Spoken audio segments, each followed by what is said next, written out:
Hi everyone जय Jagannath welcome करछि मोर गोटे फ्रेश मिनी ब्लॉग को। तो मु आज सकाळ उठिला बेलू मम्मी एपटे बेलपणा करिवारे लागि पड़िचंती। तो मु तांको पचारिबारु मम्मी एते सकाळु बेलपणा करिवार कारणटा कोन। मम्मी कहले बेल जेहेतु गछरु खसी थिला तो मु भाबिली कि पणा करदेले तम माने सब पीबो। तो से पणा बनै देई कि एठी बापा को फास्ट दे देथिले। बापा कहले बा सकाळ सकाळ तो भलो पणाटे मिली गला।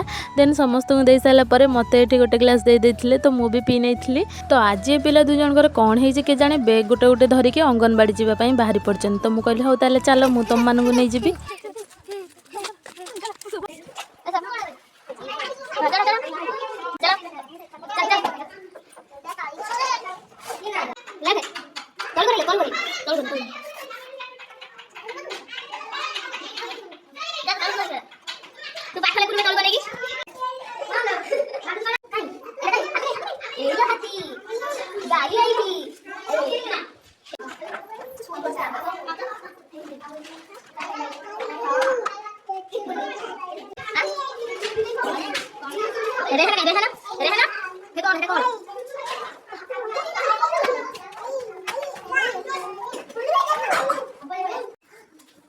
तो रेहान तार पाठ जहाँ जी लिखला ता सहित बैग हाथर गलेला चल घर को जीवा। तो जी समय से सेठी रही मजामस्ती कले देन घर को पलि आसिले।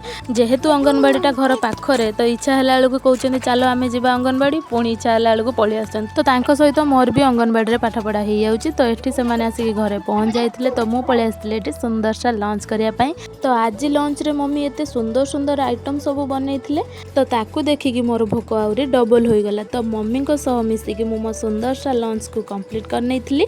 तो फ्रेंड्स रहुची देखा नेक्स्ट मिनी ब्लॉग रे। आउ जदि आपण मानकु मोर ए छोटो मिनी ब्लॉग टी बहुत ही भल लागिथिबो ताले लाइक शेयर आउ सब्सक्राइब करिया पई जमा भी भूलिबेनी। Bye bye.